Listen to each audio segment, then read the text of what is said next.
So I wanted to jump on the bandwagon of people featuring names from their family tree because as I was looking at mine, there are so many beautiful names and I just didn't want to keep them to myself. I wanted to share them with you. So starting with the ladies, Lillian was my great-grandmother, and Lillian means lily. And what I love about Lillian is it's almost as popular today as it was when my great-grandmother was born. So I think that is so cool. Beatrice is also so pretty. I am a sucker for the nickname Bee. And Beatrice means she who brings happiness or voyager traveler. Mercy, I was so excited to see a Puritan name. And Mercy is in fact, she was born in the late 1700s. And I just love it. I was so excited to see a Puritan name in my family tree. If you've watched some of my past videos of me talking about my personal favorite names, you would have seen Kasha. So I was excited to see Kaisa, which is similar to Kasha. Kasha and Kaisa both come from Catherine and mean pure. But Kaisa was from Sweden in 1456. Isn't that crazy? And then my beloved Cecilia. Oh, I love Cecilia. Cecilia means blind. And this Cecilia was, a great, how many great-grandmother? And she was born in 1185. Is that not crazy? It just blows my mind. And then I have Elin. And I actually have two Elins from 1357 and 1410. And Elin means bright, shining one. Margaret has also been another personal favorite of mine, and I happen to have 5 Margarets in my family tree. Margaret means pearl, all the way from my aunt who was born in 1979 to the oldest being from the Netherlands in 1579. So that is pretty awesome with how long Margaret has been around. And so I'm Alexia May, right? Well, just quickly counting, because there was no way I could actually go through and count all of them, but I quickly got a head count of 7 Mays in my family tree, and that's not including cousins. This is just like from me above. And May is a diminutive of Margaret and means pearl. Minna. Minna means peaceful, and doesn't it just sound so peaceful to say? I was so excited to see Minna. She went by Minnie.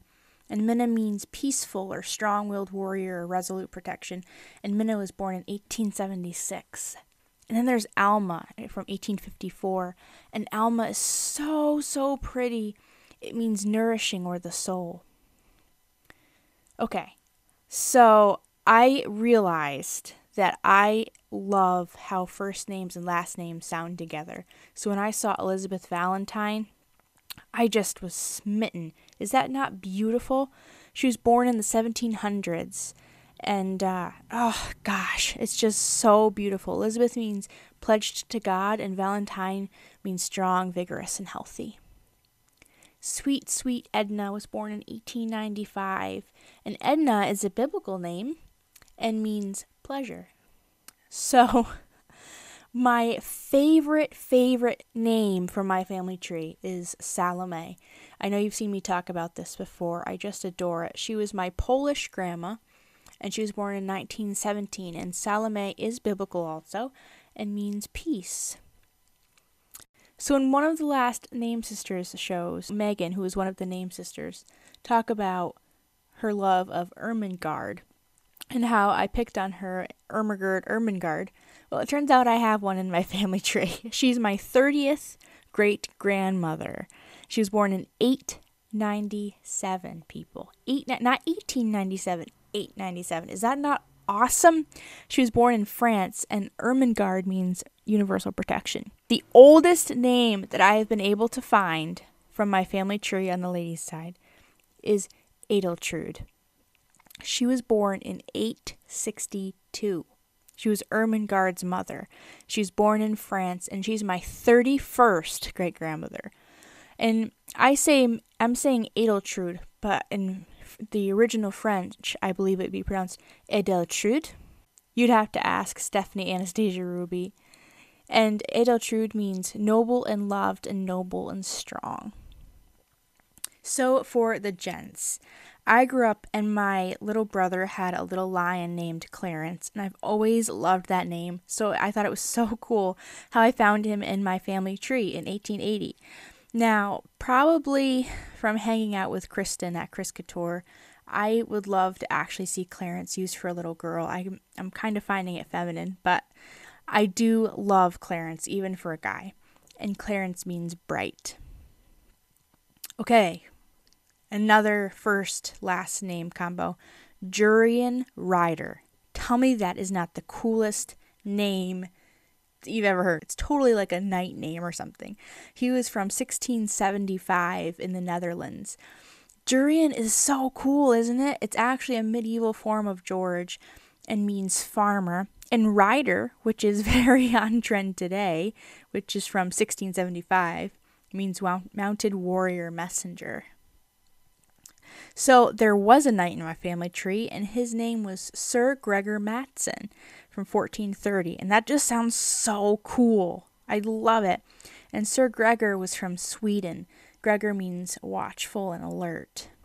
From 1362, I found a Simon.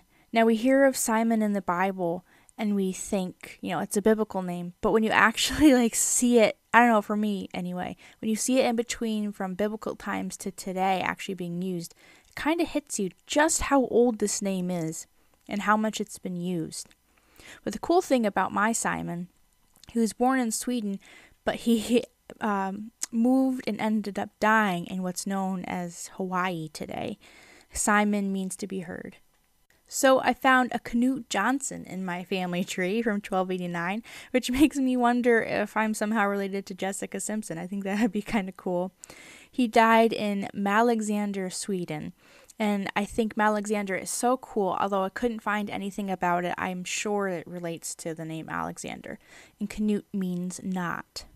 Folk was a grandpa of mine from 1087, and he was born in Sweden. I think folk is kind of cool. It makes you think of folk art and folklore, and I think it just has a really cool association. And folk means people. So here's another first name, last name combo. Uriah Hendrickson. Uriah Hendrickson is one of my grandfathers who started this whole thing for me. He was born in 1759 in the Netherlands and moved to New York. I think Uriah Hendrickson is just such a cool name. I just love it so much. And Uriah is biblical. It means God is my light. And I've actually seen Hendrickson, it's a last name, but I've seen it used as a first name. And people use Henry as a nickname for it. Hendrickson means son of Hendrik, and Hendrik means home ruler. And then from 1870, there's Forrest Franklin. Forrest means forest, and Franklin means free man. And from 1898, Simeon, my grandpa. And I love this name. It's a variation of Simon. It's also biblical and means to be heard. And I just adore the name Simeon. And Simeon had a brother named Champlin, and I love this name too. Champlin means champion, and I think Champlin is so cool because it's so incredibly rare. So rare.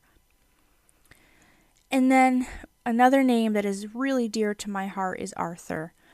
Arthur was my grandpa, born in 1937. This is from my mom's side. And I love Arthur so much, and my grandpa was so special to me. And Arthur means bear. My grandpa's middle name was Enoch, Arthur Enoch. His dad was named Enoch, and my brother has Enoch as his middle name. So Enoch is such a cool family name, and it means dedicated and is also a biblical name.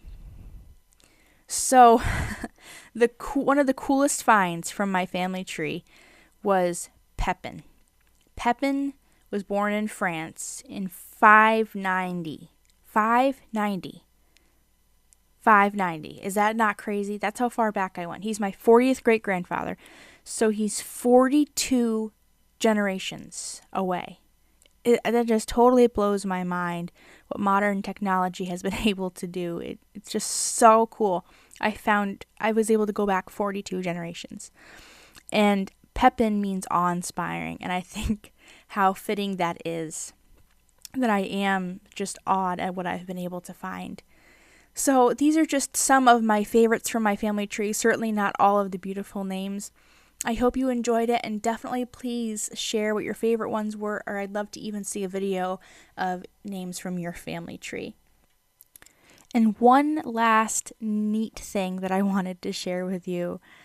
This is a picture of me with my grandma and my great-grandma. We all, Dorcas May, Joanne May, and Alexia May. And this is not one person. It's me and my grandma. And I just love this because it just shows you that they're not just names, but these people actually live on in you. And what's even crazier is I never actually got to meet my grandma.